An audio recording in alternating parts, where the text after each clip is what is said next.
नमस्कार। कराने आपको अपने अधिकारों का एहसास हाजिर हैं हम लेकर फिर से आपका अपना कार्यक्रम कानून की बात। दर्शकों, आज हम चर्चा करेंगे वाद निस्तारण के विषय पर। जब एक व्यक्ति किसी दूसरे व्यक्ति के अधिकारों का अतिक्रमण करता है, उल्लंघन करता है, तो जो पीड़ित व्यक्ति होता है वो न्यायालय में दस्तक देता है। अब वो वाद दायर करता है। किस तरीके से ये पूरा प्रोसेस चलता है, किस तरीके से वादों का निस्तारण किया जाता है, आज इन्हीं सब विषयों के बारे में चर्चा करेंगे, बहुत सी जानकारियां लेंगे। और उसके लिए सबसे पहले स्वागत करेंगे हमारे साथ मौजूद बेहद खास मेहमान एडवोकेट देवेंद्र भगत जी का। सर, कार्यक्रम में आपका बहुत बहुत स्वागत है। धन्यवाद। सर, आज एक बहुत ही नए विषय पर, नया इसलिए क्योंकि आम तौर पर बहुत से विषयों के बारे में, महिलाओं के बारे में, सब चीज़ों के बारे में चर्चा होती रहती है, लेकिन कोर्ट का प्रोसेस कैसे चलता है, किस तरीके से जो वाद दायर किए जाते हैं उनका निस्तारण किया जाता है, इन विषयों पर बात करना भी बहुत ज़रूरी है। तो आज आपके साथ हम ये चर्चा को आगे बढ़ाने वाले हैं। सबसे पहले हम आपसे ये जानेंगे कि हमारे कानूनी प्रावधान क्या है इस संबंध में, किस तरीके से वादों का निस्तारण किया जाता है। एक कहावत है जी कि वादी मर जाता है, वाद नहीं मरता। जी जी। ये हमारी विडंबना रही है कि हमारे जो न्यायालय का जो प्रक्रिया है जी वो इतनी क्लिष्ट है, इतनी ज़्यादा उलझी हुई है कि वादों का निस्तारण समय पे नहीं हो पाता। लिटिगेशन बढ़ रहे हैं, मामले बढ़ रहे हैं, लोग कोर्ट जा रहे हैं। बिल्कुल। लीगल राइट के प्रति लोगों में अवेयरनेस बढ़ी है। लोग सोचते हैं कि हमारे कॉन्स्टिट्यूशनल राइट है, लीगल राइट है, कोर्ट में जाने का रास्ता लोगों का बना है। जी। लेकिन जो न्यायालय की प्रोसेस है, जिसमें हम सूट फाइल करते हैं, फिर हम तनखियाँ तैयार करवाते हैं कोर्ट से सिविल मैटर के अंदर, फिर समन जारी होते हैं उनके ऊपर, ये प्रोसेस ऐसा है कि इसमें 2 साल ऐसे निकल जाते हैं जो पता ही नहीं पड़ता। और एक आम आदमी जिसका न्यायालय के अंदर कोई वास्ता नहीं होता, वो न्यायालय के अंदर जाता है तो एक ऐसे माहौल में जाता है वो कि वो उसको समझ में नहीं आता कि वो क्या करे। जी। तो वादों का निस्तारण सरल होना चाहिए, इतना ज़्यादा उलझा हुआ नहीं होना चाहिए। और हमारी जो कोड है, चाहे सिविल प्रोसीजर कोड हो या कोड ऑफ क्रिमिनल प्रोसीजर हो, या आर्बिट्रेशन की जो नए रूल्स वगैरह हैं, वो इतने ज़्यादा पॉजिटिव बना दिए गए हैं और कुछ बनने की प्रोसेस में है, जिससे लगता है कि अब धीरे धीरे लोगों को न्याय मिलना, शीघ्र न्याय मिलना शुरू। एक कहावत है, justice delayed is justice denied. देर से मिला हुआ न्याय न न्याय मिलने के बराबर होता है। ऑनरेबल सुप्रीम कोर्ट ने भी कहा है, जस्टिस PN भगवती ने, कि कोर्ट जाके आदमी को रिलीफ महसूस होना चाहिए, ऐसा लगना चाहिए कि उसको कि हम सही जगह आ गए, हमारे साथ जस्टिस होगा।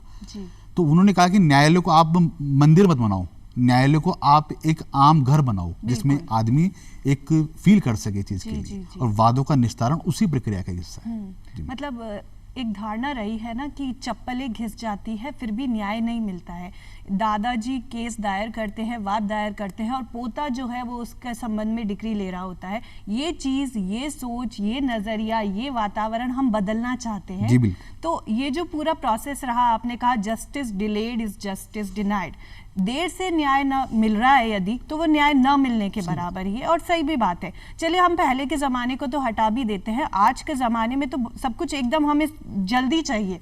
हम व्हाट्सएप यूज़ करते हैं, इंस्टाग्राम यूज़ करते हैं, ऐप्स यूज़ करते हैं, ऑनलाइन शॉपिंग करते हैं, हमें हर चीज़ की जल्दी है, तो हमें न्याय की भी जल्दी है, और हम इतना लंबा समय इसके लिए नहीं देना चाहते हैं। सर, कोर्ट्स का अपना एक प्रोसेस होता है, एक प्रक्रिया होती है, एक क्रम भी होता है, ये क्या है? कचहरी जिसको बोलते हैं, कच का मतलब फारसी लैंग्वेज में बाल होते हैं, जहाँ पर जाने से आपके बाल उड़ जाए सर के। अच्छा। कचहरी, तो ये लोगों में मान्यता रही है कि एक ऐसी जगह है जहाँ पर लोगों के साथ परेशानियाँ होती है। सिविल मामलों में सबसे छोटा जो कोर्ट होता है वो जूनियर डिवीज़न होता है। आमतौर पे 2 लाख तक के मामले वो सुनता है, जिसमें जो उसकी प्रिक्यूनरी जो जुरिडिक्शन है वो उसकी 2 लाख रुपए तक की होती है। ऐसा मामला जो सिविल मैटर है 2 लाख रुपए तक का है, उसके ऊपर सीनियर डिवीज़न होता है, फिर डिस्ट्रिक्ट जज होते हैं। तो आप देखेंगे कि इन प्रोसेस के अंदर काफ़ी साल निकल जाते हैं।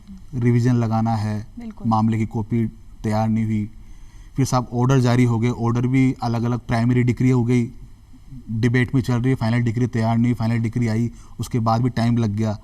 तो आप देखते हैं कि कोर्ट के अंदर प्रोसेस को कंटिन्यू होते होते भी प्रोसेस लंबा हो जाता है। जी।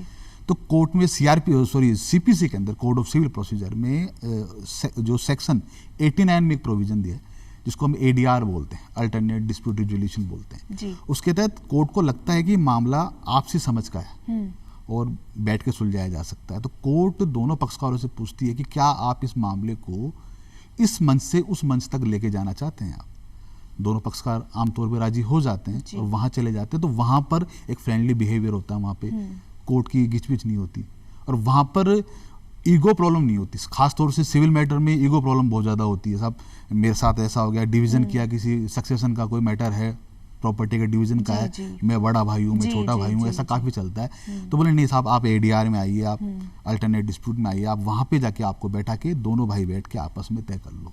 तो ये एक ऐसा प्लेटफॉर्म है जिसके अंदर आम आदमी को थोड़ी राहत मिलना शुरू हो गई है। सीपीसी में भी प्रोविजन ये किया गया है।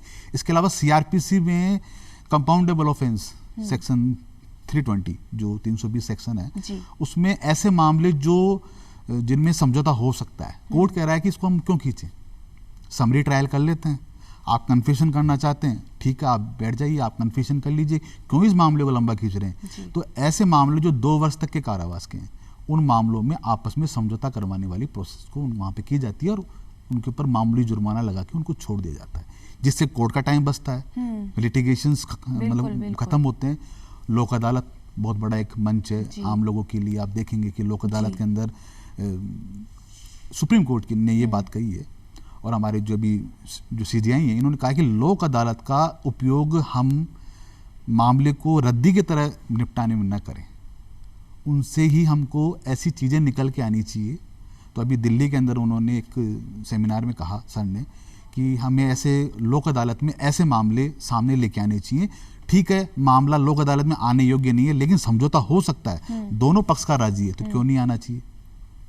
किसी मामले में सर पे चोट लगी, 307 का मुकदमा लग गया, अब दोनों पक्षकार राजी हैं, दोनों भाई हैं, आपस में हादसा हो गया, तो आप 307 के लेवल पे आप उसको कहते हैं कि नहीं साहब ट्रायल चलेगा। अरे भाई दोनों राजी हैं।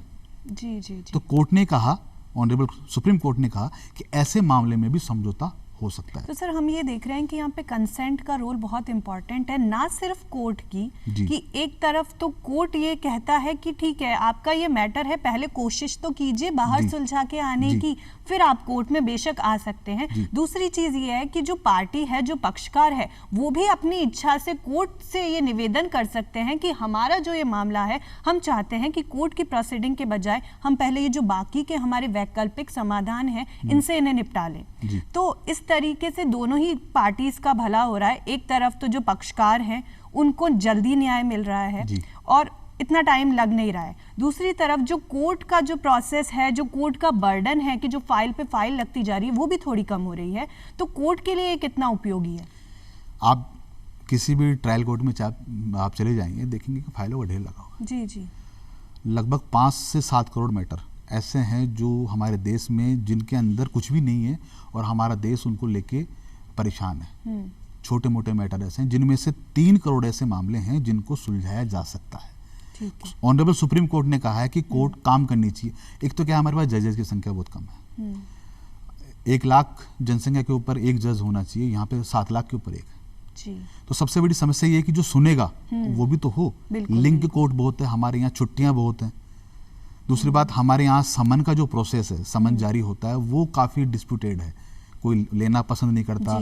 फिर समन जो तामिल कुनिंदा जिसको बोलते हैं उसको मिस्टेक हो जाती है उससे। तो एक तो ये होना चाहिए कि हमारे यहाँ पर समन के तरीके पॉजिटिव होने चाहिए। अखबार में दे दिया, ठीक है, आप कोर्ट में आइए, बात करिए, अपनी चीज़ के ऊपर करें। तो कुछ प्रोसेस को हमें शीघ्र करना पड़ेगा।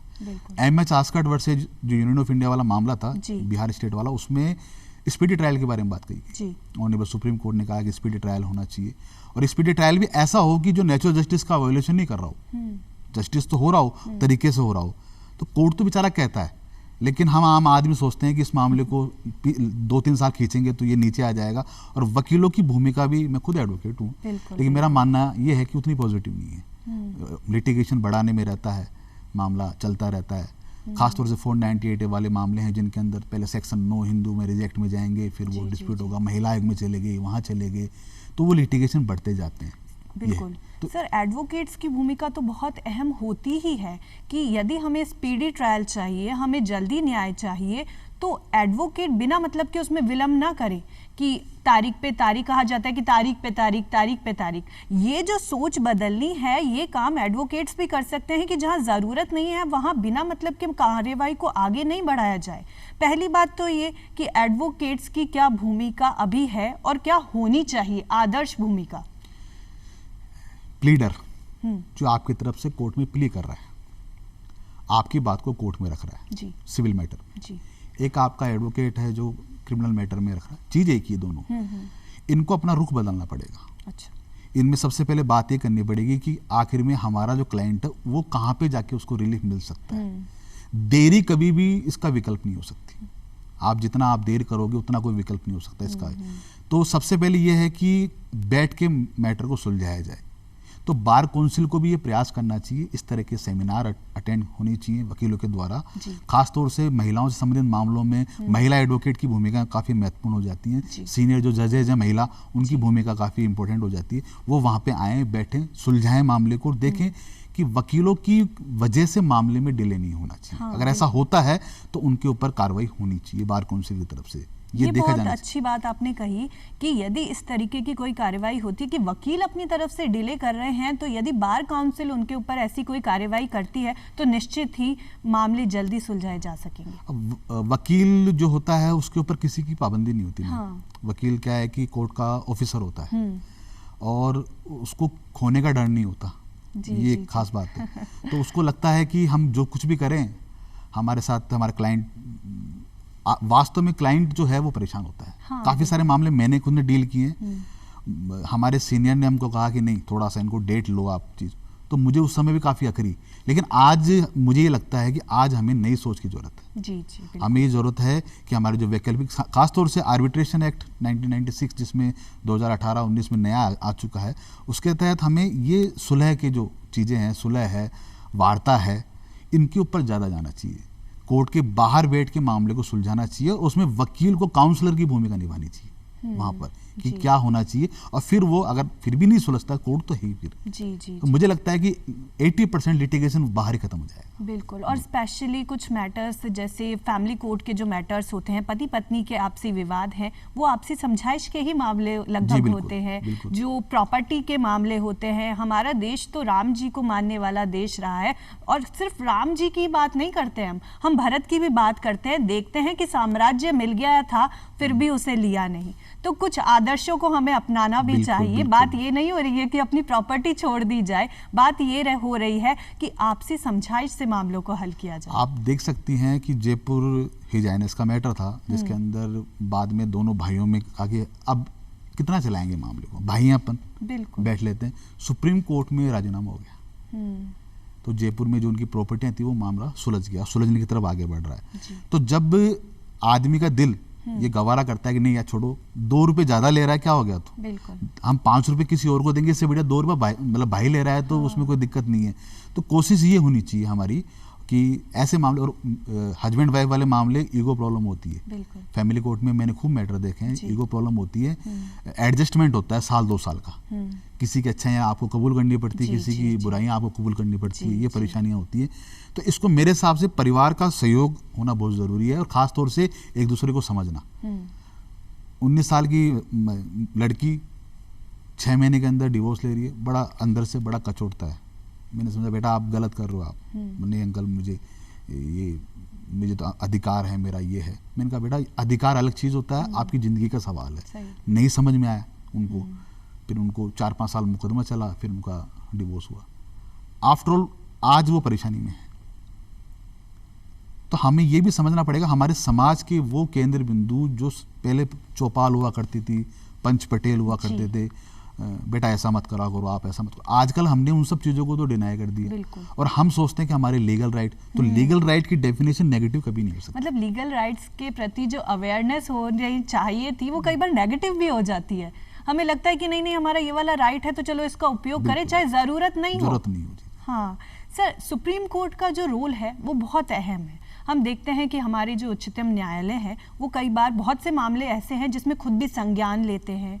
तो वादों का निस्तारण किया जाता है फाइनल लेवल पे। सुप्रीम कोर्ट का जो डिसीजन होता है वो अंतिम होता है, जिसे सभी नीचे के न्यायालयों को मानना पड़ता है, पक्षकारों को मानना पड़ता है, सभी व्यक्तियों को मानना पड़ता है। उच्चतम न्यायालय की क्या भूमिका है? कॉन्स्टिट्यूशन का आर्टिकल 141 प्रेसिडेंट पूर्व निर्णय सुप्रीम कोर्ट के द्वारा बनने हुए कानून या जो भी डिसीजन है वो कानून के रूप में ऑल ओवर इंडिया के जो लोअर कोर्ट, चाहे वो हाई कोर्ट हो कोई भी हो, उसके ऊपर बाउंड होते हैं। सुप्रीम कोर्ट ने अभी अटॉर्नी जनरल ऑफ इंडिया को बुलाया। अच्छा। और ये कहा कि आप ये रिपोर्ट पेश करें कि लोअर कोर्ट में कितने मामले सिविल मैटर कितने पेंडिंग है नेचर वाइज। तो बड़ी भयानक तस्वीर सामने आई। 50-50 रुपए जुर्माने को लेके जेलों में सड़ रहे हैं लोग। तो कोर्ट ने कहा कि ये हो क्या रहा है। अटॉर्नी जनरल इंडिया ने कहा कि सर हम कोशिश कर रहे हैं लेकिन सरकारों में कोऑर्डिनेशन नहीं होता है। कई बार ऐसा होता है कि कुछ सब्जेक्ट जो हैं वो यूनियन लिस्ट के सब्जेक्ट होते हैं, कुछ सब्जेक्ट स्टेट लिस्ट के होते हैं, उसमें कहीं टकराव होता है, जेल मैनुअल में टकराव हो जाता है। तो एक हमें आम राय बनाने की जरूरत है, पॉलिटिकल थॉट से ऊपर उठ के काम करने की जरूरत है, पार्टीबाजी नहीं होनी चाहिए। और एक लॉ कमीशन की रिपोर्ट जो 99 से तैयार है, वो रिपोर्ट अभी तक उस पर इम्प्लीमेंट नहीं हुआ है। अच्छा। उस रिपोर्ट में खास तौर से वादों के निस्तारण के बारे में कहा है और उसमें कहा है कि महिलाओं से संबंधित, बच्चों से संबंधित, बुजुर्गों से संबंधित जो वाद हैं उन मामलों को प्राइमरी स्टेज पे लेते हुए प्राइम अफेयर से उनको सुनना चाहिए और जल्द से जल्द निपटारा। बिल्कुल। अब 80 साल की महिला के ऊपर कोई चार्ज लगा हुआ है और उसके ऊपर मामला 10 साल से चल रहा है, व्हील चेयर पे जा रही है। Justice honourable justice Ajay Rastogi sir, उन्होंने कहा कि इन्होंने उनको मारा, बट ये तो चल ही नहीं पा रही। तो उन्होंने कहा बोले कि शर्मनाक बात है हमारे लिए भी कि हमारे देश का ये सिस्टम है जो एक इनोसेंट पर्सन को आप सुप्रीम कोर्ट तक ऐसे चला के 2 आदमी पकड़ के लेके आ रहे हैं, तो हमारे ऊपर सवालियां क्वेश्चन मार्क उठता है ये चीज के अंदर। तो हमें सुप्रीम कोर्ट की गाइडलाइन है ऑलरेडी। रुदल शाह वाले मामले में कंपनसेशन के बारे में सुप्रीम कोर्ट ने कहा है कि कोई व्यक्ति ऐसा है जिसके साथ जस्टिस नहीं हुआ तो उसको कंपनसेशन दिया जाएगा। कई तरह की गाइडलाइन बड़े बड़े जो विशाखा वाले मामले में बनी हुई है, वर्किंग वुमेन वाली। तो कोर्ट ने तो अपना काम कर दिया, लेकिन जो हमारी एग्जीक्यूटिव है वो अपना काम ढंग से नहीं कर पा रही है। ये मुझे कहते हुए थोड़ा सा ऐसा हो रहा है। मतलब केवल कोर्ट ही अपना काम करे अच्छे तरीके से, ये जरूरी नहीं है। अब हमारे कानून बहुत से विषयों पर बनाए गए हैं सर, महिलाओं के बारे में कानूनों की कमी नहीं है। एक पूरी लंबी लिस्ट है कि ये कानून, दहेज के लिए कानून, कार्यस्थल पर यौन शोषण ना हो इसके लिए कानून। लेकिन फिर भी आज हम शिक्षित भी बहुत हो रहे हैं, पहले की तुलना में हमारे जो शिक्षा का स्तर है वो बहुत ऊंचा उठा है, लेकिन फिर भी देखिए आप अपराध भी बढ़ते जा रहे हैं। तो महिलाओं से जो रिलेटेड मैटर्स हैं उनके लिए बहुत सारे फास्ट ट्रैक कोर्ट का भी गठन किया गया है। तो ये कितना ज़रूरी है कि जो महिलाओं से रिलेटेड मैटर्स हैं उनको शीघ्रता से निपटाया जाए, जैसा कि आपने जिक्र किया कि पहले ऐसे मामलों को सुलझाया जाए। देखिए, शिक्षित होना अलग चीज़ होता है, उसमें क्वालिटी तो है ही नहीं एजुकेशन में। हमारे यहाँ पे एक समस्या ये है कि हम एजुकेट तो हो रहे हैं लेकिन हमारे अंदर पोटेंशियल क्रिएट नहीं हो रहा है, सबसे बड़ी कमी है।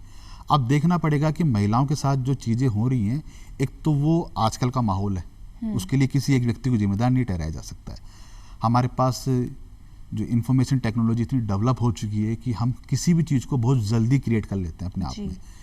तो कोर्ट फास्ट ट्रैक बने हुए हैं और अभी राजस्थान के अंदर झालावाड़ के अंदर 37 दिनों के अंदर पनिशमेंट सुना दिया गया, साल भर में सुना दिया गया। कोर्ट अपना काम कर रही है, लेकिन आप देखेंगे कि पुलिस की भूमिका बड़ी महत्वपूर्ण है। चालान कौन पेश करेगा? पुलिस पेश करेगी। सब उसमें सप्लीमेंट्री चार्जशीट पेश करना है, 90 दिन से ऊपर हो गए तो कोर्ट, जब कानून में ये प्रोविजन है कि 60 दिनों के अंदर अंदर महिला संबंधित मामलों का सुनवाई शुरू हो जानी चाहिए, लेकिन बावजूद वो क्या है, कहीं न कहीं रास्ता बाईपास निकाल लेते हैं। तो हमारे पुलिस एडमिनिस्ट्रेशन, हमारी जो एग्जीक्यूटिव और हमारी जुडिशरी, तीनों में कोऑर्डिनेशन होना चाहिए और तीनों अपने अपने लेवल के ऊपर बेस्ट करनी चाहिए। और वकीलों की भूमिका एक महत्वपूर्ण, एक पैनल बनना चाहिए कि महिलाओं से संबंधित मामले कौन सा वकील अच्छा डील कर रहा है, जिनको उनको जस्टिस दिला पा रहा है, उनको प्राइमरी उनको देना चाहिए, प्राथमिकता उनको देनी चाहिए। और उनको देके खासतौर से महिलाओं के साथ जो अपराध होते हैं उनमें महिलाओं की बात नहीं सुनी जाती है, उनकी कंडीशन देखी जाती है। मैंने देखा, एक मैं उसका हवाला नहीं दे सकता, थोड़ा सा सीक्रेट है, लेकिन जैसे बयान लेने गए हम, तो वो इतनी डरी हुई थी बच्ची वो कि वो बयान नहीं दे पा रही थी। और पुलिस वाली जो मैम थी उनका बिहेवियर पॉजिटिव नहीं था। फिर मुझे लगा भाई इनको कहना चाहिए, तो उन्होंने कहा वकील साहब या तो आप कर लो या हम देख लेते हैं। तो उस बच्ची को उसको बयान देने के लिए तैयार करने में हमको लगे 3 घंटे। उसकी फैमिली के लोगों को बुलाया गया, मदर को बुलाया गया, सबको बुलाया गया, फिर उसने बताया स्टोरी क्या थी। जी जी। तो आपको वादों का निस्तारण करते समय ये भी देखना चाहिए जो पीड़ित व्यक्ति है उसके हित में कहाँ जा रही है बात। जी बिल्कुल। हमें मामले को मतलब ऐसे ही नहीं सल्टा रहा है। हाँ, हाँ। हमें देखना है कि जस्टिस मिलना ही नहीं है। बिल्कुल। जस्टिस मतलब नहीं मिल रहा, कहा बेकार जाता है कि न्याय सिर्फ किया ही नहीं जाना चाहिए, किया हुआ दिखना भी चाहिए, प्रतीत होना चाहिए। महसूस होना चाहिए। जी जी जी। मेनका गांधी वाले डिसीजन के अंदर justice V R Krishna Anderson ने कहा कि नेचुरल जस्टिस है वो ऐसा होना चाहिए, महसूस होना चाहिए। बिल्कुल बिल्कुल। ये उन्होंने बात कही थी कि मैटर तो विदेश जाने वाला मैटर था, लेकिन उन्होंने जो प्रिंसिपल लोकस स्टैंड का जो उन्होंने सुनवाई का अधिकार किया वो आज तक कॉन्स्टिट्यूशन बिफोर मेनका गांधी और आफ्टर मेनका गांधी चलता है आज भी। जी। तो हमें इन चीज़ों का अप्लाई करना पड़ेगा मेरे हिसाब से। बिल्कुल सर, आपने जिक्र किया था लोक अदालत का कि कोर्ट्स में मैटर आ रहे हैं, ठीक है आ रहे हैं, लेकिन लोक अदालतों का आजकल आयोजन किया जाता है राष्ट्रीय स्तर पर भी, राज्य स्तर पर भी, और हम देखते हैं कि बहुत से मामले इनके जरिए हर साल सुलझाए भी जाते हैं। इससे पक्षकारों को क्या फायदा मिल रहा है, कोर्ट को क्या फायदा मिल रहा है?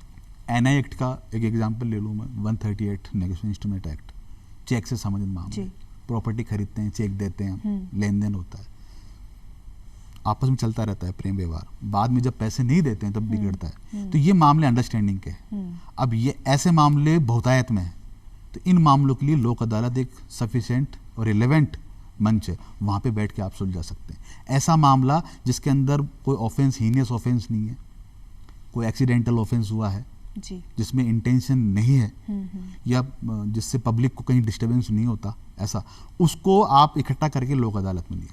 सुप्रीम कोर्ट ने भी कहा है कि लोक अदालत का मतलब ये नहीं है कि वादों को सुनना, जल्दी सुनना या अलग से, उसमें ये होना चाहिए, क्वालिटी होनी चाहिए उसमें। बिल्कुल बिल्कुल। तो हमने इस बार देखा लोक अदालत के अंदर ऐसे कई मामले लगे जिनके बारे में हमें उम्मीद नहीं थी कि वो लोक अदालत में सुने जाएंगे, लेकिन उनको सुना गया और उनकी डिसीजन भी हुई। सर, वादों के निस्तारण में नेचुरल जस्टिस के जो सिद्धांत हैं उनका पालन किया जाना जरूरी है। हम चाहेंगे कि आप हमारे दर्शकों को बताएं कि ये कौन कौन से सिद्धांत हैं। नेचुरल जस्टिस प्राकृतिक न्याय का सिद्धांत, जिसको हम डिवाइन थ्योरी भी बोलते हैं, डिवाइन थ्योरी से हम निकल के आए और हमने नेचुरल लॉ को अपनाया। भगवान की नज़र में सब बराबर होते हैं जी। A.V. डायस ने अपनी बुक में लिखा, रूल ऑफ लॉ के बारे में लिखा, equality before law, equal protection of law, विधि के समक्ष समता, विधि के समान संरक्षण। एक व्यक्ति को उसके साथ डिस्क्रिमिनेशन नहीं होना चाहिए। ऐसा होना चाहिए कि दो लोग खड़े हैं तो उनके लिए न्याय समान होना चाहिए और उनको एक दृष्टि से देखा जाना चाहिए, खास बात। और सुने जाने का अधिकार, पीड़ित भी है। आप देखेंगे डिसीजन से पहले कोर्ट बोलती है एक्यूज्ड को, भाई आप आरोप साबित हो गया आप पे, लेकिन आप बोलिए। उससे कई लोग बोलते हैं सर उससे क्या फ़र्क पड़ जाएगा। फ़र्क पड़ता है। किसी व्यक्ति के पास ऐसी कोई चीज़ हो सकती है अपने फेवर में जिससे वो जज का माइंड चेंज कर सकता है। हो सकता है कि उसने एक्सीडेंटल रूप से कोई क्राइम हो गया वो चीज़ के अंदर, तो सुने जाने का अधिकार। नेचुरल जस्टिस दो बातों पर टिका है, सुने जाने का अधिकार और कोई व्यक्ति अपने ही मामले में जज नहीं बन सकता। एक तरफा डिसीजन नहीं होना चाहिए। एक पक्षीय डिक्री होती है ऑर्डर 9 जो रूल 13 के अंदर, उसमें देखा होगा आपने कि एक पक्षीय डिक्री में भी अगर सफिशिएंट कॉज होता है तो उसको सेट असाइड कर दिया जाता है और दोबारा सुना जाता है। क्यों? नेचुरल जस्टिस का वायलेशन नहीं होना चाहिए। जी। और सर, यदि देखें कि कोई व्यक्ति जो कि आर्थिक रूप से बहुत ज़्यादा सक्षम नहीं है कोर्ट के पूरे प्रोसेस के लिए, फीस देने के लिए, तो क्या ऐसा भी कोई प्रावधान है कि ऐसे व्यक्तियों को वो फीस ना देना पड़े और वो कार्यवाही भी कर सकें?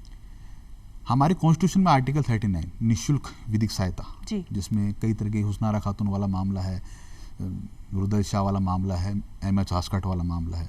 आप देखेंगे ऑर्डर 33 इन CPC उसमें अकिंचन शब्द लिखा हुआ है। अच्छा।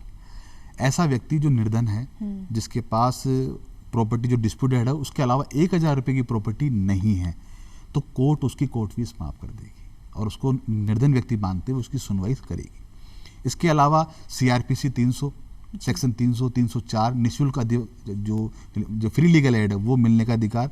तो हमारे यहाँ प्रोविजन सब हैं, CRPC में भी हैं, CPC में, कॉन्स्टिट्यूशन में प्रोविजन है। जरूरत है उनको अप्लाई करने की, बिल्कुल मैकेनिज्म वैसा नहीं है जी। लॉ तो बना हुआ है लेकिन वो अप्लाई ढंग से नहीं हो पा रहा। तो इसके लिए सबसे ज़्यादा जरूरी है कि अप्लाई ढंग से हो। मतलब सामने थाली है हमारे पास किसी हाथ चीज बांध की, दिए आपके। हाँ बिल्कुल जी, ये तो है। फिर फायदा कैसे मिलेगा? जी सर आपने हमें इतनी सारी जानकारी दी, आपने बताया कि कोर्ट्स किस तरीके से काम करती हैं, क्या उनका क्षेत्राधिकार रहता है, किस तरीके से लोक अदालतें होती हैं, किस तरीके से वैकल्पिक समाधान होते हैं। तो आपके हिसाब से ये जो वाद निस्तारण की ये जो पूरी प्रक्रिया है, क्या इसमें और ऐसा हमारी तरफ से प्रयास होना चाहिए, सरकार की तरफ से, एग्जीक्यूटिव लोगों की तरफ से, या फिर कोर्ट्स की तरफ से, जो हम इस व्यवस्था को और भी बेहतर बना सकें? ग्रामीण कोर्ट का कंसेप्ट चला है अभी। अच्छा। एक्ट भी बना है उसके ऊपर, मोबाइल कोर्ट का चला है। तालुका लेवल पे, तहसील लेवल पे हमें कोर्ट को डेवलप करना पड़ेगा। अच्छा। शहर तक नहीं आए वहीं पे मामला निपट जाए। बिल्कुल। पहले तो हमको ये देखना पड़ेगा। कुछ पावर हमको जो एग्जीक्यूटिव मजिस्ट्रेट है उनको भी देनी पड़ेगी। जो छोटे मोटे जुर्माना जो है उसको बढ़ाना पड़ेगा और उनको देखना पड़ेगा कि मामला वहीं पर निपट जाए।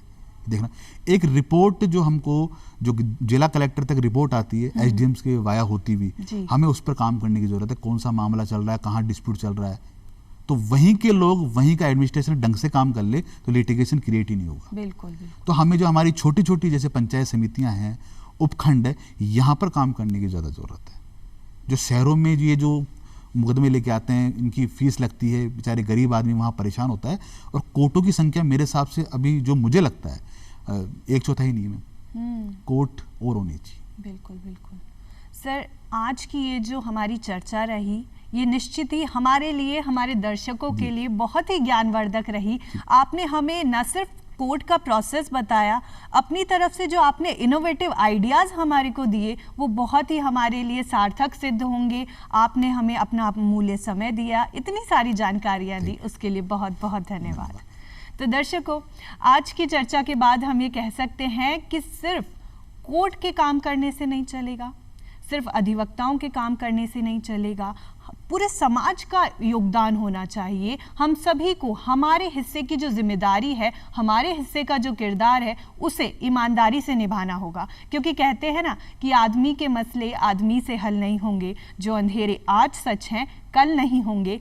सीखना होगा हमें ही ठीक से चलना, जिंदगी के रास्ते कभी समतल नहीं होंगे। तो अगली बार नए विषय पर चर्चा करने के लिए आपसे फिर मुलाकात करेंगे। तब तक के लिए इजाज़त दीजिए। नमस्कार।